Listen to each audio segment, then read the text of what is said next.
3 o'clock. That means Sean Salisbury. How are you, buddy? I'm doing great, man. Good to be on with you. How are you? I'm doing good. I got to tell you, what I saw the Vikings do to the Texans had to leave everyone bewildered down where you are.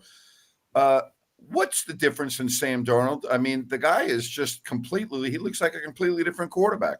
Yeah, they put a little bit of a physical ass whooping on him, didn't they? And they finessed. They did every single phase of the game. And Tunsil, by the way, just jumped off sides again, Grant, for the 47th time in 2 weeks. So you want to talk about a dude that and then he says, well, the communication. I saw 4 other cats in their stance. What happened to you 6 times in the first quarter? I almost jumped through the screen. I got on. I said, I love the guy, but no, you don't do that in the 7th grade, let alone as an 8-year pro. It's awful, and it's going to cost him a game, and it put him in a bind last week. They're not good enough. Very few are to overcome that type of, pre-snap penalties. Yeah, thank goodness the Astros won the division because that kind of softened the blow the Vikings putting it on the Texans. But Grant, you know what? The difference for Darnold is, one is he's on a good team. 2 is I think you learn, some guys will take like getting cut or moved on and like, oh man, woe is me, feel sorry. At no time have you heard Sam Darnold feel sorry for himself, blame anybody else, or say, I deserved better where I was ever. The guy has stayed quiet and stayed the course. And for me, watching him, and he went to San Francisco and learned a lot. And, Grant, there's a lot more of this, but they won't admit it. Guys knowing how to study. That he went there with Brock Purdy. Purdy taught him basically, not studying's one thing. Sam said he studied. It's how to study. What are you looking at? And what are you trying to get accomplished to just watching 11-on-11 tape?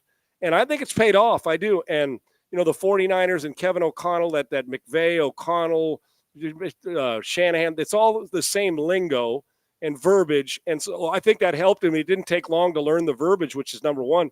2 is he's protecting the ball.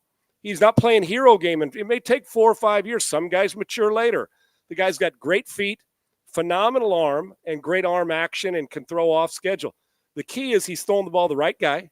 He's reading it out. He's not trying to force it because, man alive, his biggest, as you know, in New York, Carolina, is he tried to play the hero game. When he's good, he was good. When he was bad, he was awful. But now he's consistent. Now it's 3 weeks. But I can tell you what, this looks like the experts used to talk about when Darnold came out of school. Yes. And he's well coached and he's got some players. But more importantly, he's making great friggin' football decisions. And when you do that and understand what you're looking at with his physical ability, you're going to make a bunch of plays.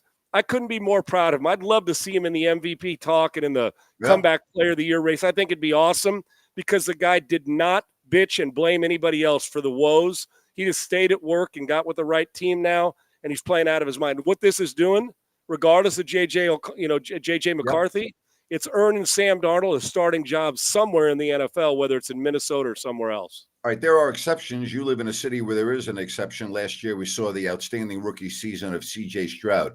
But is Sam Darnold and so many others, are they like exhibit A of why it's not bad to not rush a quarterback? I mean, look at Jordan Love, all right? I mean, again, I can use many examples. You know the position better than anyone here on the stream. What are your thoughts on that? Well, think about it. Even guys like when Chris Chandler was a veteran in the league and Steve McNair backed him up for a minute, got to learn. Yeah. And boy, what a stud McNair was, right? Aaron Rodgers to Favre, Young to Montana, Love to Rodgers. It is a great – listen, if you can get it, it's great. If you have that luxury of one – because if it was college, the dudes would be transferring after, 1 year, right? Thank goodness the NFL has a little more control over their players. But, when you got a Hall of Fame type player or a great player – it is a great luxury as long as the guy, while he's not starting, is learning. And I'm going to share just a 1-minute story. I'm going to leave his name out. A guy I know very well, NFL player, 2nd-round draft pick in the NFL years ago. And was a hell of a college player and a buddy of mine. He got drafted. They had 2 veterans and a 3rd veteran in front of him. They made their cuts during training camp, so 2 veterans and a rookie. He didn't think he was going to play. He had 2 guys that were ahead of him, good players. Did not study, didn't do anything. Training camp was to get to know the fellas, which is normal for a lot of guys. You think you're a year or 2 removed. And I'll tell you what, Grant, boom, boom. Both guys went down early. He said, Sean, I had no clue. And he's a very smart football guy. But you know how fast that thing moves, swimming. And he had to learn right then and there because he wasn't he didn't stay up on it during camp. It was just make the team and I'll deal with you in 6 months. Well, the guys that are rookies and that will study and follow. I mean, I'd ask every question I possibly could, follow around the veterans and study hard. So when the opportunity presents itself, you don't give the job back. So how they take not starting is just as important as when they are starting to study. So Jordan Love prepared right. Steve Young prepared right. Guys like that prepared right. And it looked like Sam Darnold has learned his lesson, even though he's not a rookie, but young players or even early veterans like Bryce Young, you're on the bench now. Watch how Andy Dalton does his work. But I like how he's handled it. I think he's handled it very well. Right. Completely agree. Instead of pouting and feeling sorry yourself, get your ass back to work. And you can wait. You don't have to wait 5 years. Sam had to go to 3 different teams and try to make it happen. It's okay. Look at Baker Mayfield's resurgence again, right. Even after that. So it happens. Yes, Grant, and then there are the Jaden Daniels. I mean, look at how amazing he was on Monday night. Are you freaking kidding me? That's a rookie? He didn't look like a rookie to me. Guy's a friggin' monster. High football IQ, feet, arm, accurate, all that. And Grant, so not everybody's different. Not everybody's Stroud. Not everybody's Jaden Daniels. Some are Sam Darnold. Some are Baker Mayfield. Some are Jordan Love. And the key is how you handle either a demotion, Bryce Young, or you're playing behind a Hall of Famer. Do you sit and wait and say, I got time? Or do you jump all over it and take the advantage of asking every question, digging as deep as you can? I think Sam's done that. But yeah, if you got the luxury, but Grant, a veteran starts. For instance, Cousins is a perfect example. Let's just say they went 0-4 and he wasn't playing well. Guess what happens?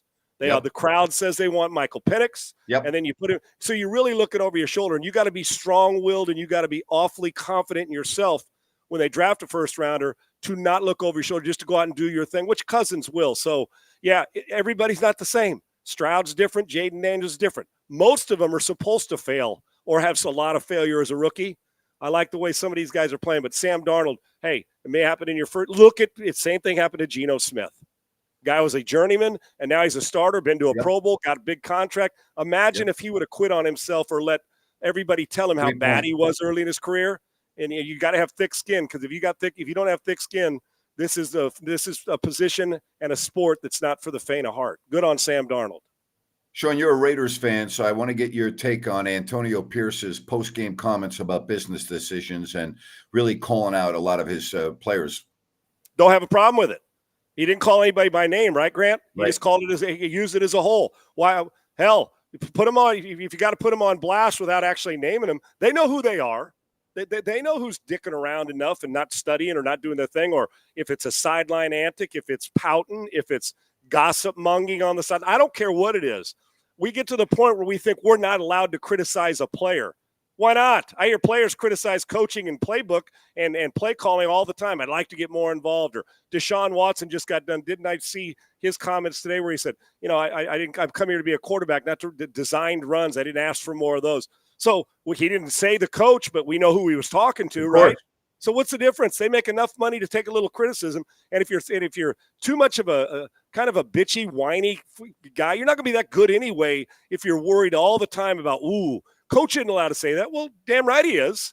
Now, if you really want him to, he can stand up there and say this guy and name you by name.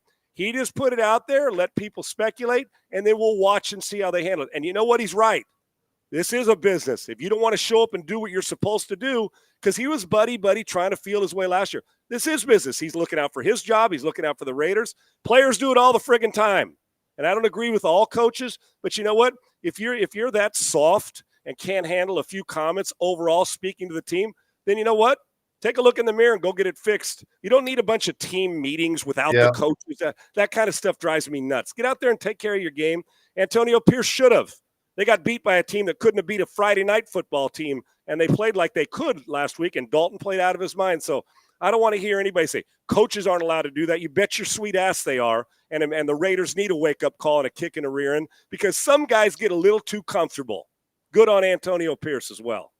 Sean, one of the things that happens every year in the NFL is the overreaction after week one. And I look at the Dallas Cowboys, and everybody was talking about Mike Zimmer's defense after the performance against the Browns. Well, as we have found out, the Browns really aren't that good this year. The last 2 games, the Cowboys defense has been embarrassingly bad. It was the Saints who went in there and just steamrolled them. And then the same thing happened with the Baltimore Ravens. Should they be concerned? Yeah, Grant, I hold Mike's a stern, shrewd, hard coach. Mike's old school. He's not afraid to call you out. He coaches hard. And that's okay, but you better have strong personalities that understand that I'm not catering to one guy. And Mike Zimmer, that's not his MO, man. He just won't do it. That's not the way he goes about his business. Now, you're going to get some that question, well, is the scheme archaic? Is Mike behind the times? Or is Mike not putting players in the right position? I think it comes down, it's not one thing when this happens, Grant. I promise you. It's, okay, and you look at it and say, well, they got some talent over there. Are they as talented as we think they are, minus 2 or 3 guys? You know, we know Parsons and the rest of it. Is the talent match the scheme, or is Mike taking what he's known all these years and decided to take what he knows without adjusting to what maybe a player 2 or 3 or the defensive strength is? It's easy to do, Grant. It really is. If you're a guy who ran a certain kind of offense and all of a sudden a different type of player comes to you and you're still running that offense, but that's not his strength, you're not doing what a coach's number one job is. That's to put your players in the best position to succeed.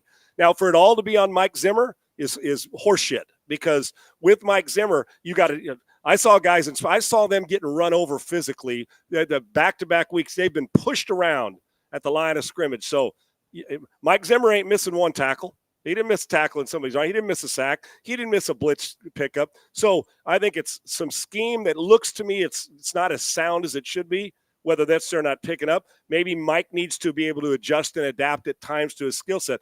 But also, those players got to adjust. I mean, coordinators come and go, coaches come and go. What are you going to do if it's not the coach you like or it's not the scheme you like? Decide I'm not a good player and kind of flounder around. And I didn't like their body. The body language up and down that sideline said Loserville. It just did.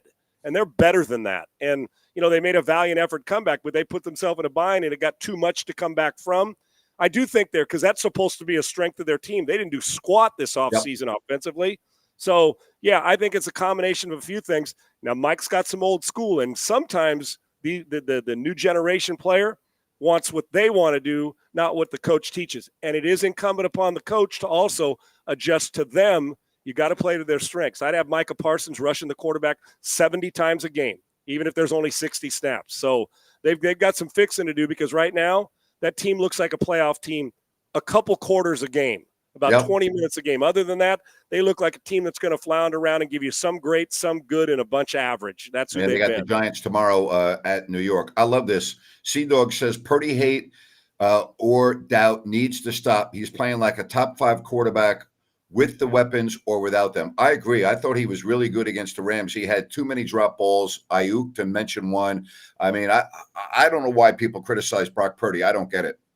Grant, it's because it's easy. It's a lazy friggin' narrative. And some of these national broadcasters, and I'm sure local at times, get to a point, Grant, and I did that. It's the pile on thing. It's easier to bash him and say, well, he's not 6'4", doesn't have a powerful arm. I want somebody over the last 3 years when Brock Purdy's played to point out the games he himself lost, because it feels like whenever they lose, it's Brock Purdy's fault. Last week, he helped with his arm, with his feet. Matter of fact, he kept them. He kept them around when the Rams made a fake punt, a drop ball. Brock Purdy kept them in it. A 50-yard throw from Stafford against their secondary. If he was taken third in the draft and Trey Lance was taken last, everything would be different. People would be raving and ranting about how great Purdy is. Underdog story. Saying, no, you know what? He was taken last. You got to give him time. Blah blah blah blah blah blah. Right? Grant, such a great point. They're waiting for him to fail. They think, well, 31 teams, 32 teams, 6 rounds and 31 picks passed on the guy, and a throwaway pick. You take Brock Purdy with the last pick. You know what? Those experts miss too.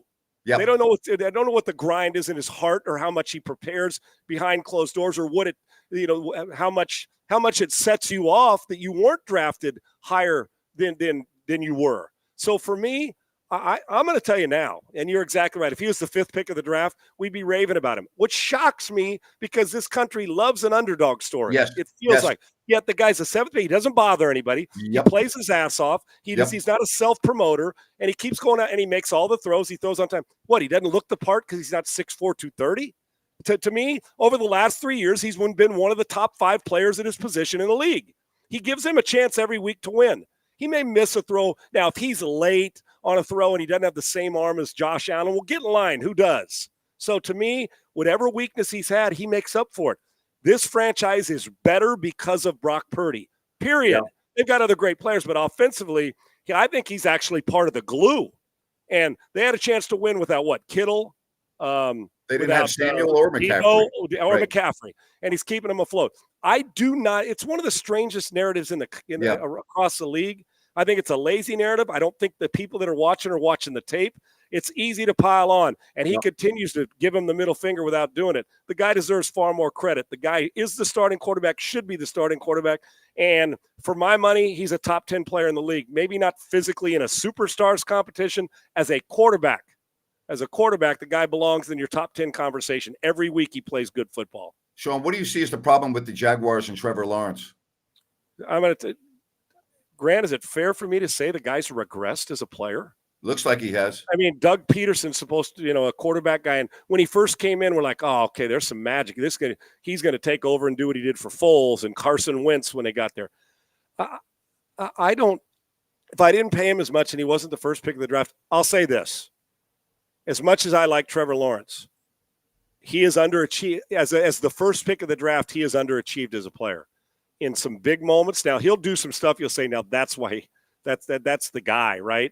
But you say, well, what's the next level? My question is he elevating them and making them better? And unfortunately, again, I'll say this, he deserves plenty of criticism, but it's not just him. I feel like there's something missing from that franchise, and it's not just physical. They're not on the same page. There's a level of inconsistency that's consistently inconsistent. I know that sounds like a Kamala Harris comment, but that's basically what it is. They're consistently inconsistent, and so is he. 1 week he looks like a world beater. Then 2 straight weeks he's like average, kind of getting by. Then he'll play poorly, and then he'll play 2 good games to say, damn, I'm telling you, about 3 more weeks of this, and you're going to start to hear bench him, and is the coach getting fired? They just are, because they're a team right now that looks like the worst team in the division. Horrible. The South is they really do, and I'm a Lawrence fan, and I'll have to raise my hand and say if this goes on another year or 2 that I missed on him, because there's another 2 levels to his game, or 3 levels. He has not elevated like the first pick of the draft, who's been with the same coach now for 3 years, should elevate. But neither has the team. Something's missing. You got to look long and hard in that franchise to find out what it is. Trevor Lawrence should be better. Sean, let's talk college football. And here it is this Saturday, Georgia, Alabama. Sean, this is unbelievable. The last time the Crimson Tide were a home underdog, 2007. Think about that for a minute. Jeez. Think about that for a minute. I think where I was in 2007, and all that's happened between 2007 and 2024, and they've been a home dog 1 time. I mean, this the last time was then. Now I get why they are a home dog. This is going to be, a friggin' great. I'm already getting jacked up for it. I want to see how Milroe deals with it, and Kirby, and now without Nick there.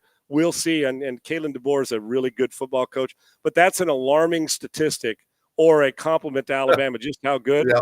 But they're full-grown men are playing that game. You know what? If you wanted a future, if you could invest in players, there's going to be a bunch on both teams. You'd say 5 years down the road, if we could invest in players, that'd be really cool to reap the benefit. But that's a statistic that I doubt if there's any other team in the country it's been that long since they were a home dog.